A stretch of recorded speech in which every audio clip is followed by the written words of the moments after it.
आपको 4 पुत्र पैदा हुए। 4 पुत्र। एक बड़ी विचित्र बात, बड़े ध्यान से सुनना।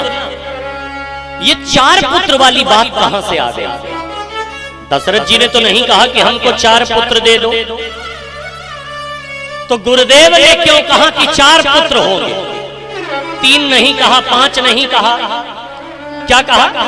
4 पुत्र होंगे। ये 4 पुत्र वाली बात कहां से आ गई? हा? जानते हैं कि नहीं? पता है? अरे जानते हो तो ठीक, ना जानते हो तो बता दे। 4 पुत्र वाली बात आई कैसे? क्योंकि महाराज दशरथ के साथ ऐसी 4 बार घटना घटी कि मेरे यहां कोई पुत्र नहीं। पहली बार महाराज दशरथ के साथ घटना घटी जब महाराज दशरथ स्वर्ग में थे। स्वर्ग की सभा करके जैसे ही वापस आ रहे थे, तो जैसे ही इंद्र जिस सिंहासन पर महाराज दशरथ बैठे थे उस सिंहासन को धुलवा रहे थे। दशरथ जी वापस अपना उत्तरीय लेने के लिए जैसे गए, देखा तो वो सिंहासन धुला जा रहा था। बोल पड़े, क्या बात है भाई? अभी तो ये सिंहासन बिल्कुल साफ था, शुद्ध था, क्यों धुलवा रहे हो? इंद्र बोले नहीं नहीं महाराज, बस ऐसे ही धुलवा रहा हूं। नहीं नहीं बताइए क्यों धुलवा रहे हो? दशरथ जी जैसे इतना पूछे, इंद्र बोल पड़े महाराज आप इस सिंहासन पर बैठे थे इसलिए इसको धुलवा रहा। बोले क्यों? क्योंकि आपको कोई पुत्र नहीं है और जिस सिंहासन पर आप बैठे थे इसलिए ये अपवित्र हो गया, इसलिए इसको धुलवा रहा। बोले अरे लेकिन स्वर्ग की बात थी, महाराज दशरथ ने उसको किसी से नहीं कहा। दोबारा फिर घटना घटी स्वर्ग में। महाराज दशरथ स्वर्ग की सभा में बैठे थे और जैसे ही महाराज सूर्य पुत्र शनि बैठे थे वहां, सर नीचे किए हुए। किसी ने पूछ लिया भाई ये सर नीचे किए हुए क्यों बैठे? बोले अरे भैया ये दशरथ जी के वंशज हैं, दशरथ जी के कुल खानदान के हैं। बोले दशरथ जी ने कहा कि जब मेरे खानदान के हैं तो सर नीचे करके क्यों बैठे? बोले इनकी नजरों में दोष है। बोले अगर ये हमारे खानदान के हैं तो कह दो हमारी ओर देखें। और जैसे शनि ने दृष्टि उठा करके दशरथ जी की ओर देखा तो दशरथ जी स्वर्ग से लड़खड़ाए और आकर के समुद्र के किनारे गिरे, अचेत हो गए, मूर्छित हो गए।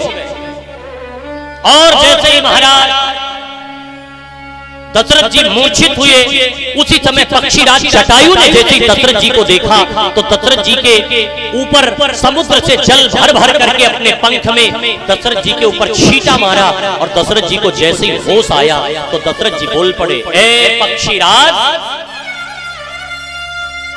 मैं अयोध्या नरेश चक्रवर्ती सम्राट महाराज दशरथ हूं और कुबेर भी मेरे खजाने को देख करके लजा जाता है। बोलिए तुमको क्या चाहिए? क्या चाहिए तुमको? पक्षीराज बोल पड़े कुछ नहीं चाहिए महाराज। क्या मांगू आपसे, क्या देंगे आप? बोले नहीं नहीं जो चाहिए बोलो। बोल पड़े महाराज यदि देना ही चाहते हो तो एक चीज दे दो बस। बोले क्या चाहिए? बोले आप अपने बड़े पुत्र को हमको दे दो। बड़े पुत्र? बोले महाराज मेरे पास कोई पुत्र नहीं है। बोले महाराज अभी नहीं है, जब होगा तब दे देना। महाराज तभी तो राम जी ने पक्षीराज जटायु का अंत्येष्ट संस्कार बिल्कुल अपने पिता की तरह किया, जबकि पक्षियों का अंत्येष्ट संस्कार कभी मनुष्य की तरह नहीं किया जाता, लेकिन इसीलिए किया। क्यों? क्योंकि महाराज दशरथ जी ने पहले ही दे दिया था महाराज राम को जटायु। तीसरी बार महाराज दशरथ के साथ फिर घटना घटी जब महाराज दशरथ जंगल में आंखें खेलने के लिए गए और एक गर्भवती हिरणी को अपने धनुष पर प्रत्यंचा चढ़ा करके मारने के लिए जैसे ही तैयार हुए तो हिरणी नदी में कूदती हुई पीछे मुड़ करके बोल पड़ी, महाराज मैं नदी में कूद करके जान देना स्वीकार कर सकती हूँ, लेकिन किसी निसंतान राजा के हाथों मरना स्वीकार नहीं करूंगी। महाराज दशरथ के हाथों से धनुष बाण छूट गए। अब मेरे ऊपर पशु पक्षी हंसने लगे। और चौथी बार फिर घटना घटी। कब? जब महाराज दशरथ राज दरबार में बैठे थे और वशिष्ठ जी की पत्नी अरुंधति मैया की गोदी में छोटा सा बच्चा रो रहा। अचानक गुरुदेव वशिष्ठ की पत्नी अरुंधति मैया से कौशल्या मैया पूछ बैठी, क्या बात है माँ, क्यों रो रहा है? और अरुंधति मैया बोल पड़ी, अरे छोटा बच्चा है तोतली भाषा में कह रहा है कि माँ मेरे जजमान तो महाराज पिताजी के जजमान तो महाराज दशरथ हैं, लेकिन दशरथ जी को कोई संतान नहीं है, मेरा जजमान कौन बनेगा? जैसे इतना सुना दशरथ जी ने राजमहल में तो उसी समय क्या किया? गुरु गृह गया तुरंत महिपाला। गुरु जी के पास उसी समय तुरंत गए, लेकिन ध्यान देना सैनिक नहीं ले गए, रथ नहीं ले गए, अकेले चले कोई और नहीं, केवल गुरु जी और महाराज दशरथ। और हाँ, गुरु जी से कुछ छिपाया नहीं, सब कुछ कह दिया। क्या कहा? निज दुख सुख सब गुरु ही सुनावा,